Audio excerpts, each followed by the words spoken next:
bucket at the ready. It's Bjergsen on cleanup duty. G8. Oh my God! He stole it. He Are you kidding stole me? the Elder Dragon. He's gonna shoot. You're kidding me! Centauri fights early. Kill number one. Here comes kill number two. And he's in for number three. Number four. The king of Pentago. Oh my God! You gotta be kidding me! You can change the players, but the faith remains, and the faithful shall be rewarded. Alrighty, everyone. Well, it's been a while since, Worlds ended and everything concluded, and we were the saddest of lads. We took a mini break, and now I think it's the perfect time to get right back into being those NA hopefuls that we were at the end of Worlds, and by hopefuls, I mean kind of doomers. But it's okay. What a season to be hopeful in, Hanji, with teams popping off, schedules causing everyone to be resoundingly happy about the direction the LCS is going in, and absolutely no questions, concerns, or drama to speak of. It was such a quiet offseason. I'm surprised that we're even here talking. It's Honestly, yeah, there's just so little to go over, Yeah, no, nothing at all. Nothing really stands out. But before we get into that, just in case, we need some reintroductions. I am again Hanji, the Cloud9 simp that you guys know and will hopefully one day come to love. And over across, oh gosh, I can't say across the pond. Over across a couple states is my good buddy Sam. Resident Bjergsen loyalist, which makes me a 100 Thieves fan, and I'm not happy about it, but we'll have to live with it.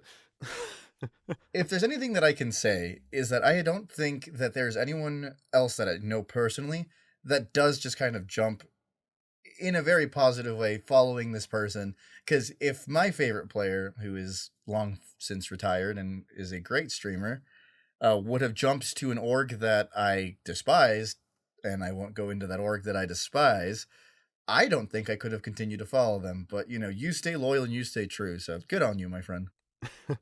Well, there's limits, perhaps. I don't know. A couple years down the line, when CLG Bjergsen is rolling his walker down up the LCS hill backwards, I don't know how that's gonna go, but we'll cross that bridge if we get to it. Hey, you never know, right? But yeah, let's just kick right off into the first segment here. We're in a brand new season. We're in the spring split right now, and given kind of how it's all started and everything that kind of went off in the off season, how are you feeling about the league right now as we, kind of venture into week 3, wrapping up week 2?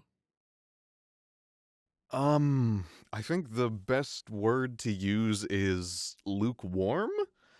Honestly, I mean, we do have to address the elephant in the room. The scheduling changes were a bold choice, shall we say. Potentially alienating a lot of their viewers, myself included. I work a full-time job Monday through Friday.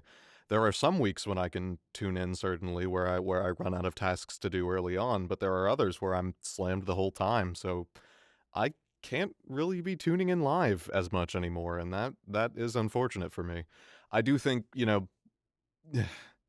there's so much to say about the offseason and how Riot handled that and how they essentially left Travis Gafford to be their PR team because good old Travis PR. They refused to put out a statement or do anything to contain the backlash until they just full out decided to push the schedule to 2 p.m. Pacific, which was a good call, to be fair. That is a step in the right direction compared to the noon Pacific time they were originally aiming for, but that's more, it's not even a band-aid fix. It is a slight improvement, but a lot of the problems people called out are still there. And, while all that offseason theorizing and backlash and discussion was going on, we really didn't know what was going to happen. We didn't know if perhaps Riot was right with their data and there was a much larger potential pool of viewership waiting on the weekdays. I think after the first 2 weeks, we can pretty conclusively say that's not the case.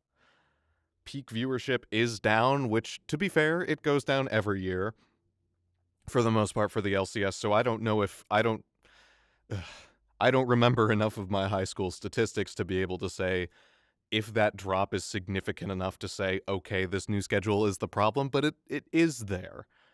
As for the teams themselves, I'm a little torn because on one hand, a lot of people have been saying this is sort of the most competitive the LCS has felt in a while, and honestly, looking over the games, I can see that. You know, we have had some stomps, especially in week 2, which we will go over, but there it doesn't it feels like there are a lot more teams able to go the distance, able to vie for those potential top spots in those potential upset games. But at the same time, I won't lie to you, a lot of these rosters, as a longtime fan, really don't excite me. We're continuing to see, you know, native North American players, Canadian, Australian, whatever you want to count. We're continuing to see those dwindle. We are seeing more and more imports come in and Yeah, look at perform Liquid. questionably, but there's a lot to talk about. I'm not all doom and gloom. I think there is a potential for a lot of interesting storylines this season, a lot of interesting upsets, but I'm not sold on any of these changes yet. Frankly, I don't know if I will be until we get to the mid-season and we've had time to see those play out both internally and on the international stage. Yeah, it's difficult, right? Where they come out and they say something along the lines of like, "Oh no, this move makes sense because it's going to expand our viewership pool. It's going to actually do really good for the brand." But when you don't come out and say that till like almost the start of the season, after you've announced all of these changes and haven't done anything to come out and try to explain or rectify them in any way, shape, or form, and you have to rely on Travis Gafford to be the in between guy, it just Which, I felt a mean, little cheap. props to him for Oh, how he absolutely. handled it, and I think talking some fans, including myself, down, but that should never have to be his job Yeah, no, compared not at to, all. you know, the multi-million-dollar company he covers. No, yeah, absolutely. And it's difficult because I do love this scene. Like there's so many fun storylines. There's incredible things that can come out of it. It does feel, and I know Riot says no, we're not killing the LCS, but sometimes you just look at it and you're like, your words and your actions almost give me two different vibes. I will continue to love this stuff just because it's what I've been watching for the better half of my like teenage and adult life at this point. But yeah, you're like right on the nose, man. It was a very difficult off season just because there was so many changes and it was quiet over on the Riot side of things. But well, we'll live with it and we'll see where we're at in a couple weeks. Yeah, I suppose so. I mean, again, I don't think Riot is necessarily trying to kill the game or the North American scene Right. for it. As I believe Travis himself said, Mm-hmm. their egos are too big for that. They don't want to see their flagship game and the esport they launched out of it fail in their native region. At least I genuinely don't believe they do. But time will tell whether this move will have the effect they intended. I'd like to believe that they've seen sort of the slowly dwindling numbers. They've finally seen that. Well, they've seen not only that there is a problem with the LCS, but they finally decided to take some big actions to try and correct that. I think the only problem is it might be a little too late, or even possibly just a step in the wrong direction altogether. But time will tell, frankly. Yep. Time will tell. But moving a little off aside from some of the negative aspects. I think it's we have a couple games now. We have a couple things to talk about. I mean, 2 weeks isn't a huge sample size, but a sample size nonetheless. So when you look at the standings right now, is there anything that you look at and go, "Oh, that's odd. That's interesting." Like, does anything surprise you? Kind of just looking at the standings right now. And if we need a quick rundown, just for fun, FlyQuest sits at first place at 4-0. 100 Thieves, Cloud9, Evil Geniuses all sit at 3-1. CLG, TL, and TSM all stand at 2-2. Immortals are at 1-3, and Dignitas and Golden Guardians both are winless at 0-4. I think for the most part, you could say that a lot of this is playing out how some had predicted. A lot of people had their eyes on the new FlyQuest roster, the new Cloud9 roster, as well as Evil Geniuses just frankly fielding a roster that has already gotten them a lot of success. I think some of the surprises, as much as I hate to say it as a newly minted 100 Thieves fan, honestly, well, it's a mixed bag. I don't know if I would have expected to see them at the top. I know a lot of people were very critical of the choice to bring back Doublelift and Bjergsen.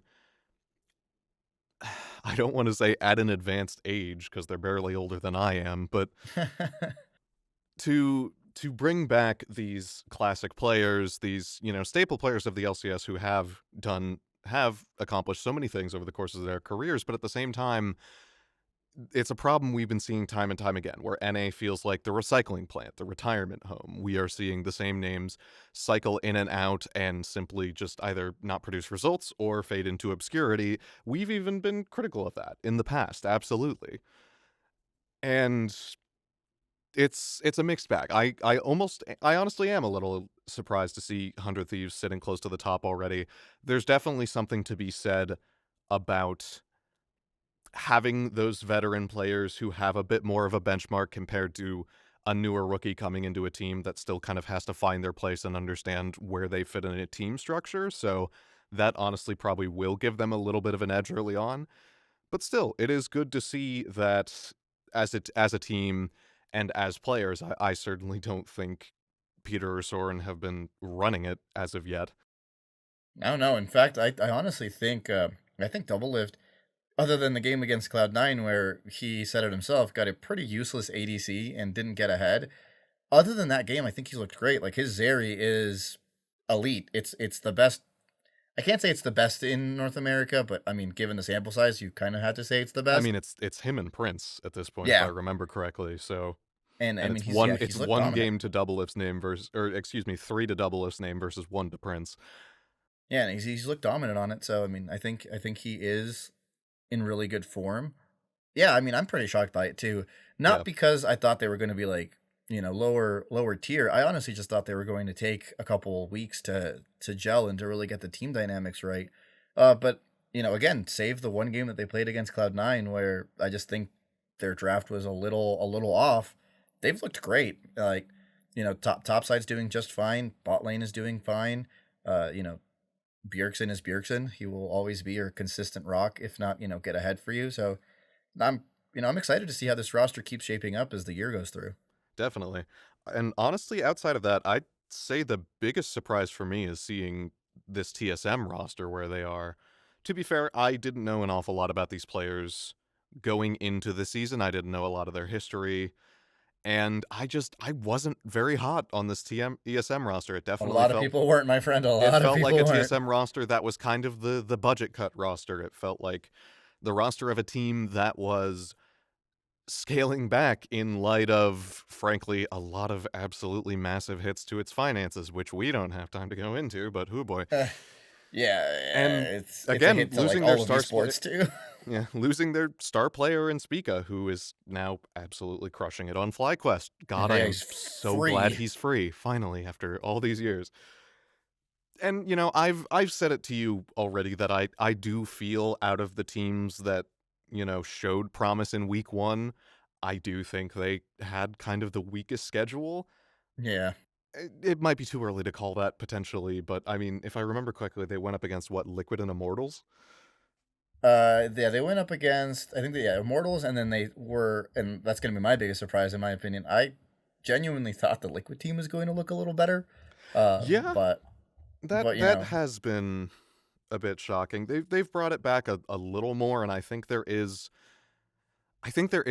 promise. I think a lot of these teams are they're already showing some of the same problems where they have individually good performances. There's the hints of the coordination starting to come together, even in games where they do eventually end up losing. A lot of our bottom teams are making good catches. They're making good picks. They are taking good team fights. There are some glimmers of hope outside of the few big stomps we saw in week 2 most recently.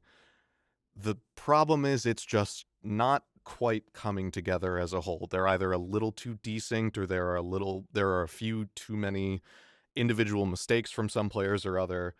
So I think there is room for improvement with that, certainly.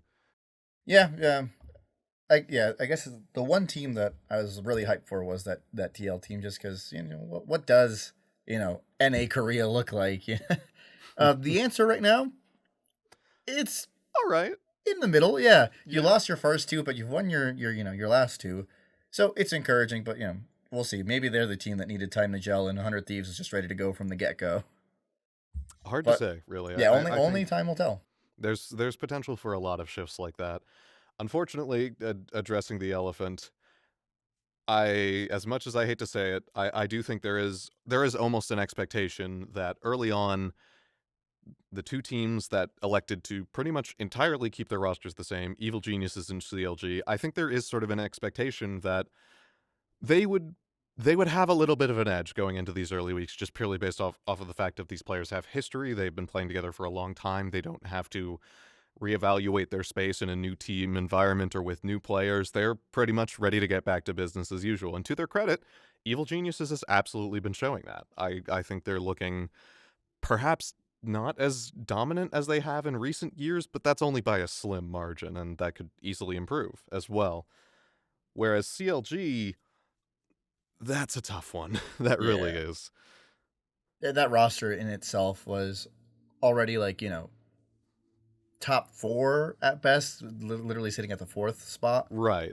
And I do honestly applaud their decision to stick with this roster because frankly, they just kind of brought it together at the end of last season.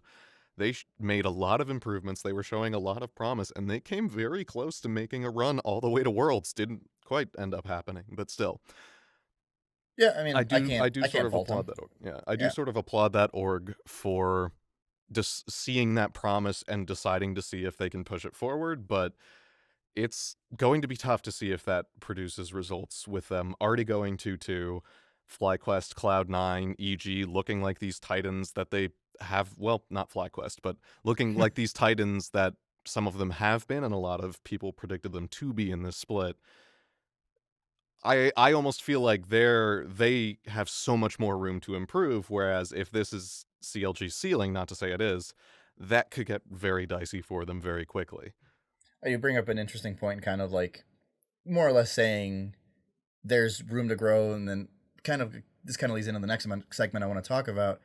Who do you think has the most like wiggle room to climb to the top, and then the most to kind of just like fall down? Kind of given where our standings are at right now, is the CLG ceiling like are they going to kind of be doomed in that 4th, 5th slot? Like get into playoffs, but have to fight their way to get to the finals, and conversely.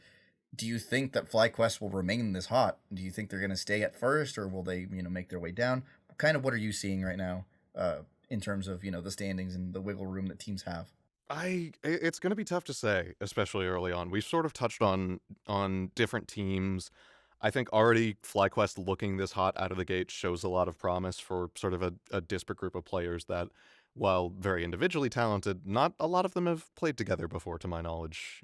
Some of them are new to the region, Yep. but I it's tough to say. I do think FlyQuest already showing so much promise is pretty scary because I do think they still have a lot of room to come together even further.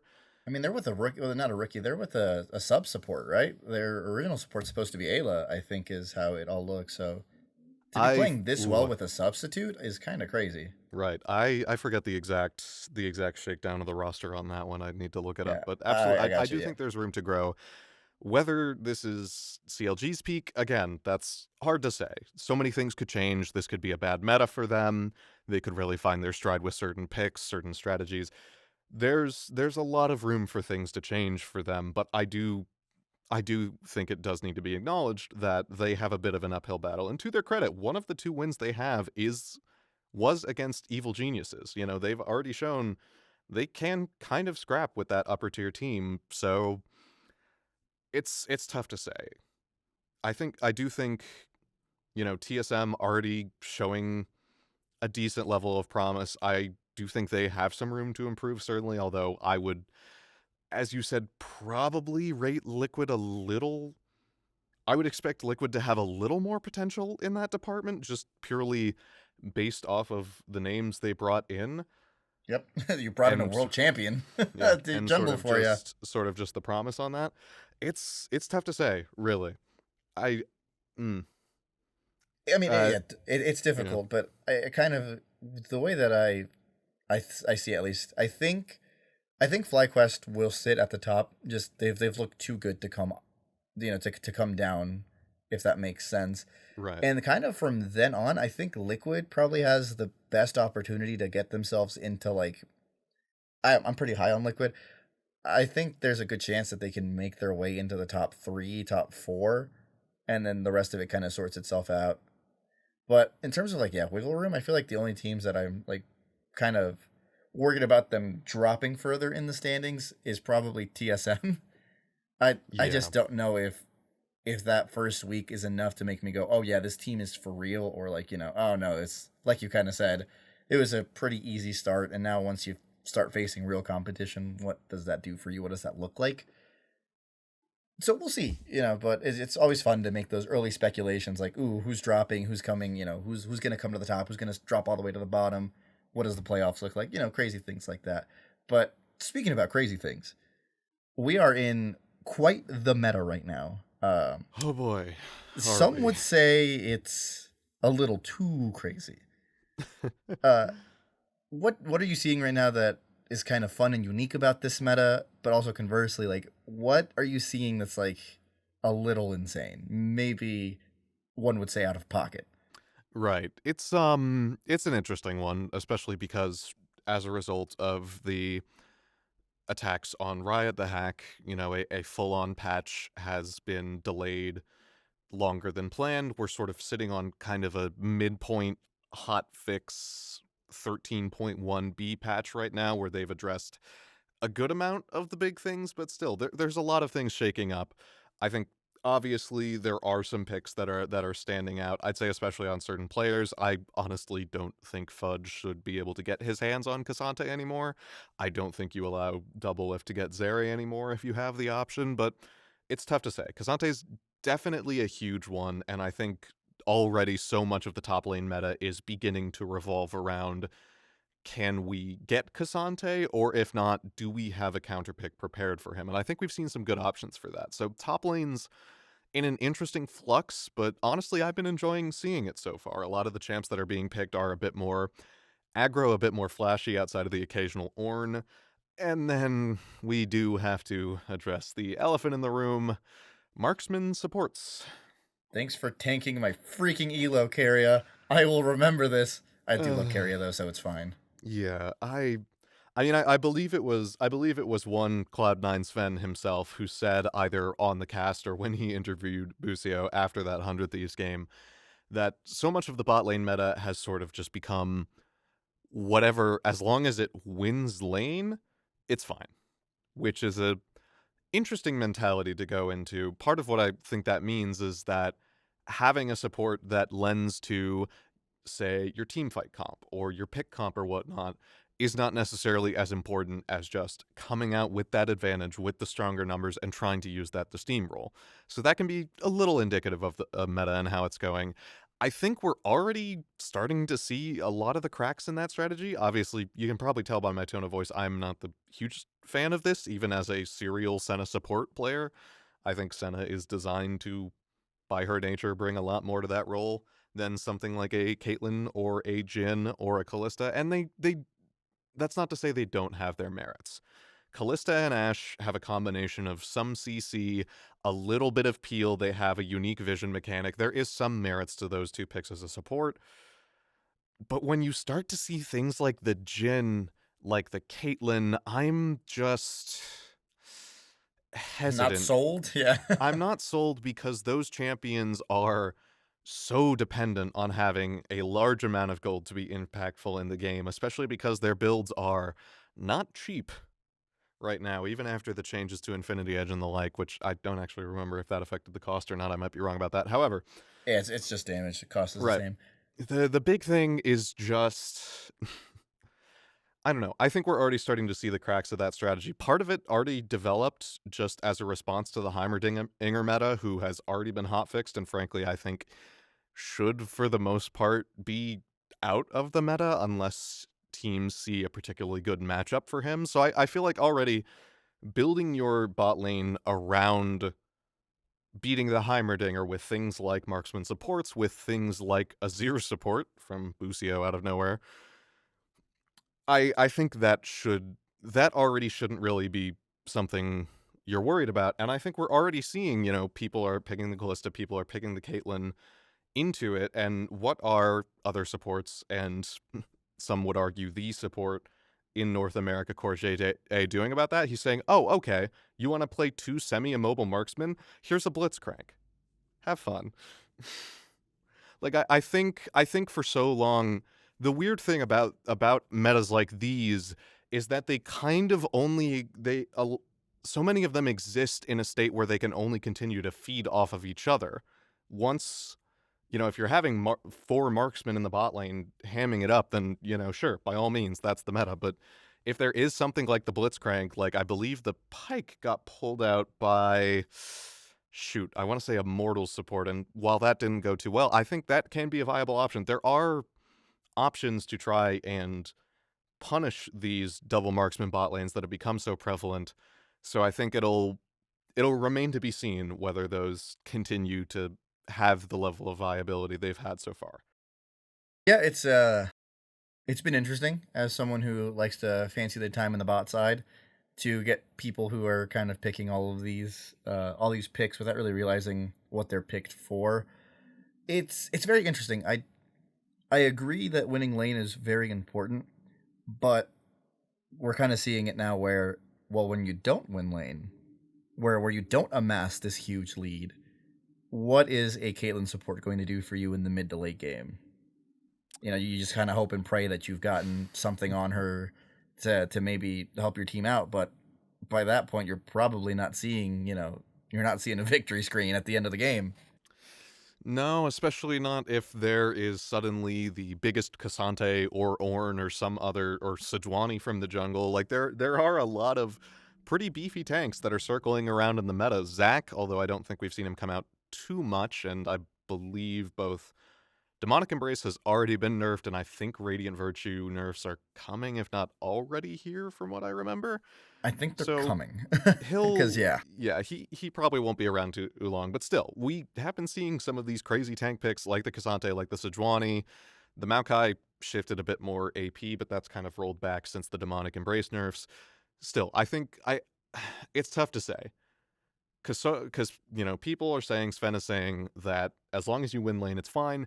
That sounds good on paper. If you can absolutely crush it, sure. And to be fair, I think this is absolutely the perfect meta for Sven, who, as a former AD carry player, who, I'm going to be honest, I am less than thrilled on his performance on anything that isn't an enchanter in the support lane so far. I think having these marksman supports become meta is very good for him. I think that is something that sets him up to succeed.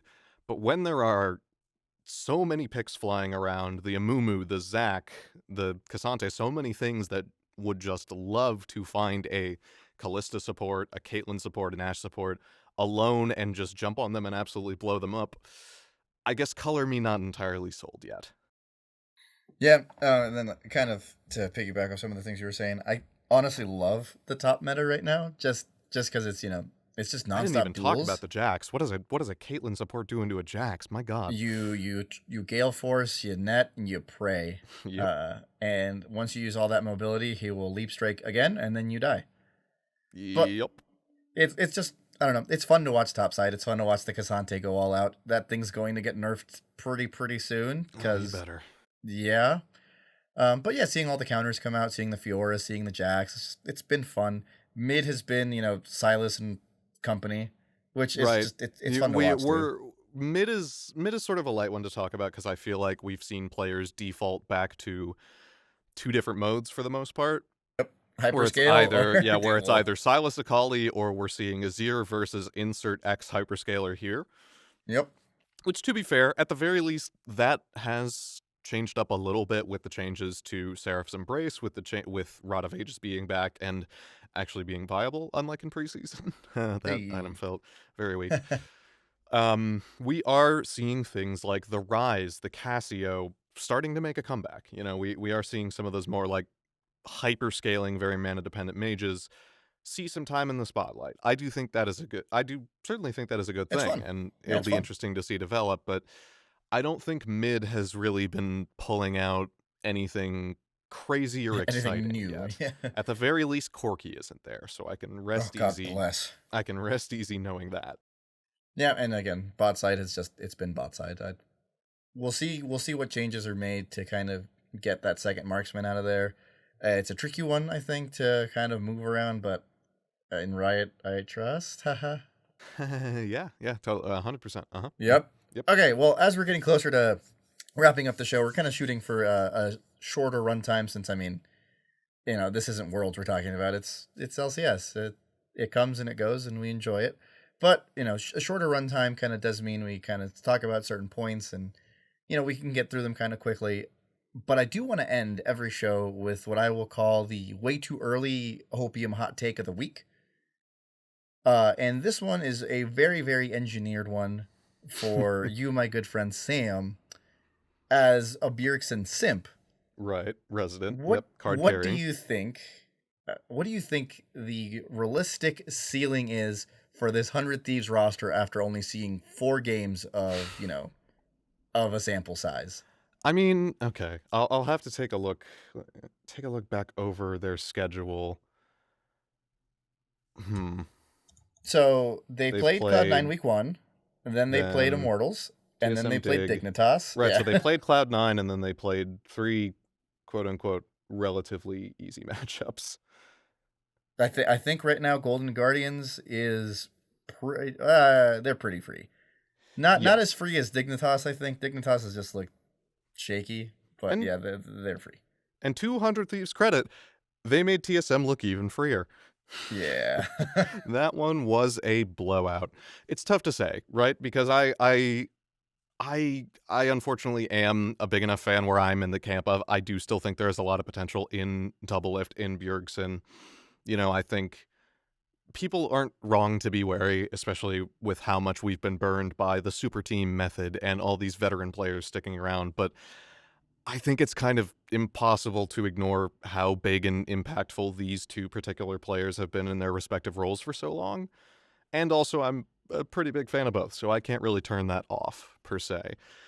And I don't think that Cloud9 game looked like a blowout by any means. I do think there was some promise there, even if there were some questionable draft decisions that led to some problems later in the game. It's tough to say. I think there was some promise shown in the Cloud9 game, even if that didn't go in their favor. Now they've been fighting sort of somewhat quote-unquote easier teams, and to be honest, they've kind of been steamrolling them with Zeri Lulu multiple games in a row. And I'm gonna be honest, I kind of trust an Evil Geniuses or a FlyQuest to recognize that as a problem and try to either remove that from the draft scenario or try to draft around it better than we've seen other teams put into them so far. Don't get me wrong, I think this is a promising start. I do honestly think they can go the distance and hold top 4, top 3 placing, but it's tough to say. Partially because they've relied so heavily on that particular bot lane composition that basically has been their win con for the past several games, pretty much, which isn't to discount Bjergsen having a standout performance on the Zillion, as you would basically come to expect at this point. Yeah. Okay, that was a great analytical response. Now I want you to go full fan and just give me like a crazy hot take. It doesn't have to be championship. That's like, but like as a fan right now, what is the what is your overall big sentiment no matter what? All right. Look. I mean, I'm just going to be honest. These former TSM graduates that I'm just so fond of, they're going to run the league. If we can't contest Spica, if he's in his final form, that's fine. I kind of miss E-boy hair Spica, but shaved head is just too strong. I can respect that. However, the curls were actually holding back his power. Exactly. However, Evil Geniuses, Cloud9, nothing. So top 2 going to be FlyQuest, 100 Thieves. And if I can, again, insert a tiny little bit of the analytical brain into it because I can't turn it off, I think already 100 Thieves is showing that they have so many of these specific picks that you kind of just can't let them play right now. Respect ban. There's a lot of respect bans on that side for sure. Right. The Zillion is always going to be a problem when you're facing Zillion. You're always going to have to consider that. And now I think Doublelift Zeri is I think he's very quickly proving he has that same potential in the champion. Of course, it's Zeri, so Riot could absolutely kneecap her if she starts to get too out of line again. They probably will. But I do think if 100 Thieves plays it right, they have a lot of leverage over the draft just with how many specific picks you have to take into consideration versus them versus any other team.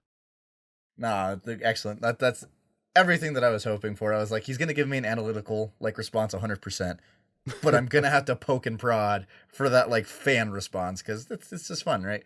But yeah, thanks so much, man, for joining me. Again, shorter run time, but honestly, it felt really impactful and really just a good time.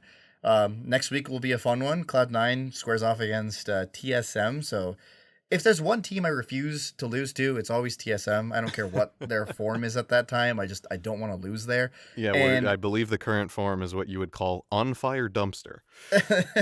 But the more fun one to start our Friday, and I really hope you have time to watch this live. It's FlyQuest and 100 Thieves. So that is going to be a great litmus test for them, and it'll be fun to watch. But we'll talk about that next week on the new and improved, sure, we'll call it improved, LCS Hopium podcast. And we will see you guys at the same NA place, hopefully this time. Yeah, which is when we put it up. When is that?